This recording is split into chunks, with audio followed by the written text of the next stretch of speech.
Chapter 27. Nakuha ni Jacob ang pagpapala. Si Isaac ay matanda na at halos hindi na makakita, kaya ipinatawag niya si Esau, ang anak niyang panganay. Sinabi niya rito, "Anak, matanda na ako at malapit nang mamatay. Pumunta ka sa parang at mangaso. Ihuli mo ako ng hayop at lutuin ang putahing gusto ko. Pagkakain ko ay igagawad ko sa iyo ang aking basbas bago ako mamatay." Nakikinig pala si Rebecca samantalang kinakausap ni Isaac si Esau. Kaya't nung umalis ito upang sundin ang bilin ng ama, tinawag ni Rebecca si Jacob at sinabi, "Narinig ko ang sinabi ng iyong ama kay Esau. Ihuli mo ako ng hayop at lutuin mo para sa akin. Pagkakain ko, babasbasan kita sa harapan ni Yahweh bago ako mamatay. Kaya't ganito ang gawin mo, anak. Kumuha ka agad ng 2 kambing na mataba at iluluto ko para sa iyong ama. Ipaghahanda ko siya ng pagkain gustong gusto niya.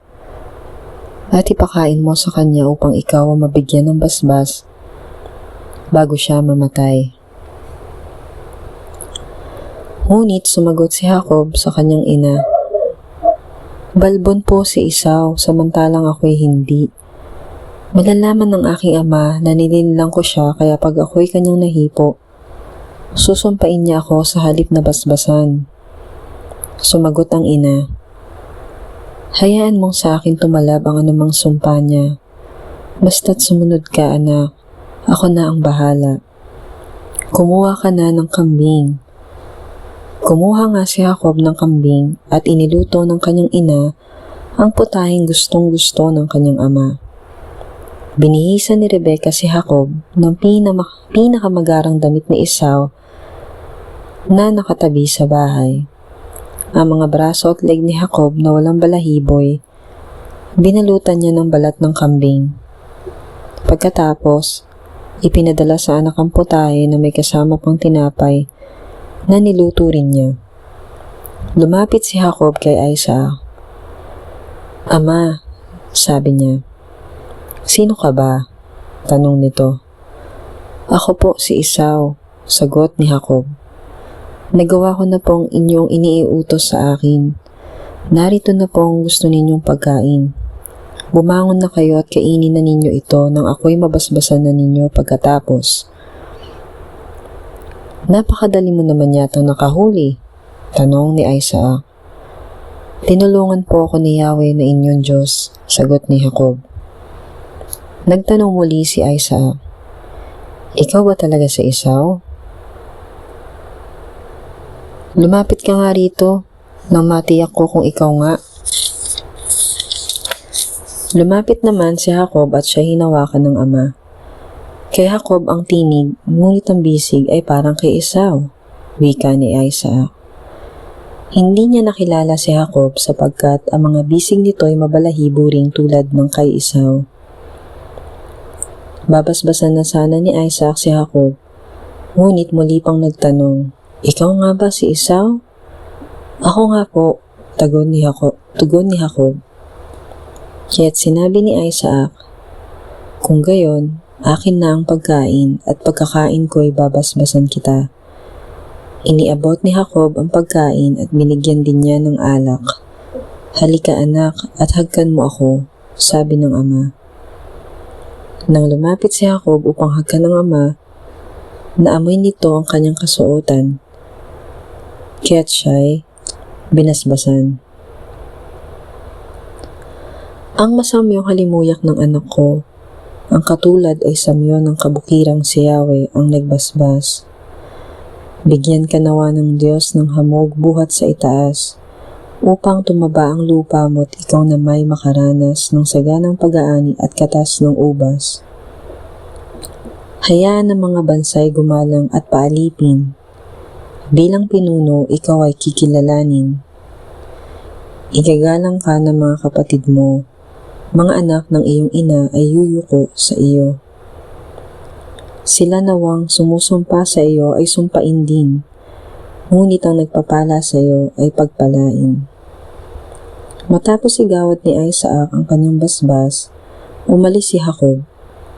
Siya namang pagdating ni Esau na may dalang usa. Niluto niya ito ng masarap at dinala sa ama. Sinabi niya, "Maupo kayo, ama, at kainin ninyo ang dala kong pagkain, upang ako'y inyong mabasbasan." "Sino ka ba?" tanong ni Isaac.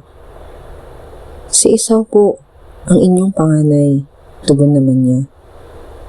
Nanginig ang buong katawan ni Isaac.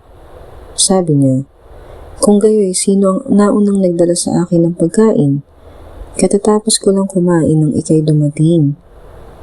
Binasbasan ko na siya at tataglayin niya iyon magpakailanman." Humagulgol ng iyak si Esau nang marinig ito at nagmamakaawa. "Basbasan din po ninyo ako, ama." Ngunit sinabi ni Isaac, "Nilinlang ako ng iyong kapatid, kaya nakuha niyang basbas ko para sa iyo." Nagsalita si Esau, "2 beses na niya akong dinaya, kaya pala Jacob ang kanyang pangalan. Kinuha na niya ang aking karapatan bilang panganay at ngayon inagaw niya pati yung basbas na ukol sa akin. Wala na ba kayo nalalabing basbas para sa akin?" "Wala na akong magagawa, anak," sagot ni Isaac. "Siya'y Panginoon mo na ngayon. Ginawa ko ng alipin niya ang kanyang mga kamag-anak. Ibinigay ko na sa kanya ang kasaganaan sa pagkain at inumin, kaya wala nang nalalabi para sa iyo." Ngunit patuloy na nagmamakaawa sa kanyang ama si Esau. "Talaga bang iisa lang ang inyong basbas, ama? Basbasan na rin ninyo ako," at patuloy siyang nanangis. Sinabi ni Isaac sa kanya, "Ang magiging tahanan mo'y malayo sa kasaganaan, pati hamog mula sa langit ika'y pagkakaitan. Tabak mo ang iyong ikabubuhay, kapatid mo'y iyong paglilingkuran upang kalaya ay iyong makamit. Kailangang ikaw ay maghimagsik." Namuhi si Esau kay Jacob sapagkat ito ang binasbasan ng kanyang ama. Kaya't ganito ang nabuo sa kanyang isipan, "Pagkamatay ng aking ama at ito'y hindi na magtatagal, papatayin ko si Jacob." May nakapagsabi kay Rebecca tungkol sa balak ni Esau, kaya't ipinagbigay alam niya agad ito kay Jacob. Sinabi niya, "Anak, binabalak ng iyong kapatid na patayin ka upang makapaghiganti siya. Makinig ka sa akin, anak. Umalis ka kaagad. Pumunta ka sa Haran at doon ka muna tumira sa aking kapatid na si Laban. Doon ka muna hanggang hindi humuhupa ang galit ng iyong kapatid. Malilimutan din niya ang ginawa mo sa kanya. Hayaan mo at pababalitaan kita kung maaari ka nang bumalik. Masakit man sa loob ko ang malayo ka sa akin, lalong hindi ko matitiis ang kayo'y parehong mawala sa akin." Pinapunta ni Isaac si Jacob kay Laban. Chapter 28. Sinabi ni Rebecca kay Isaac, hirap ng loob ko sa mga dayuhang asawa ni Esau. Kapag hetayaring tulad nila ang napangasawa ni Jacob, mabuti pang mamatay na ako." Kaya tinawag ni Isaac si Jacob at matapos basbasan ay pinagbilinan, "Huwag kang mag-aasawa ng Kananea. Pumunta ka sa Mesopotamia, sa bayan ng iyong lolo Bethuel. Doon ka pumili na mapapangasawa sa mga pinsan mo, sa mga anak ng iyong tiyo Laban. Sa iyong pag-aasawa, pagpalain ka ng makapangyarihang Diyos at naway magkaroon ka ng maraming anak upang ikaw ay maging ama ng maraming bansa. Pagpalain ka nawa niya, gayon din ang iyong lahi, tulad ng ginawa niya kay Abraham. Mapasa iyo nawa ang lupaing ito na iyong tinitirhan, ang lupang ipinangako ng Diyos kay Abraham." Pinapunta nga ni Isaac si Jacob sa Mesopotamia, sa kanyang tiyo Laban na anak ni Bethuel na taga-Aram. Si Laban ay kapatid ni Rebecca na ina ni Jacob at Esau. Nag-asawa si Esau ng isa pa. Nalaman ni Esau na pinapunta ni Isaac si Jacob sa Mesopotamia upang doon mag-asawa. Nalaman din niya na pagkatapos basbasan si Jacob, ay pinagbawalan itong mag-asawa ng babaeng taga-Kanaan. Nalaman din niyang sinunod ni Jacob ang kanyang ama't ina at nagpunta nga sa Mesopotamia. Nang mapatid ni Esau na ayaw ng kanyang ama sa babaeng Kananea, nagpunta siya sa kanyang tiyo Ismael na anak din ng kanyang lolo Abraham. Nag-asawa siya ng isa pa. Ang pinsan niyang si Mahalat na kapatid ni Nebayot at anak ni Ismael.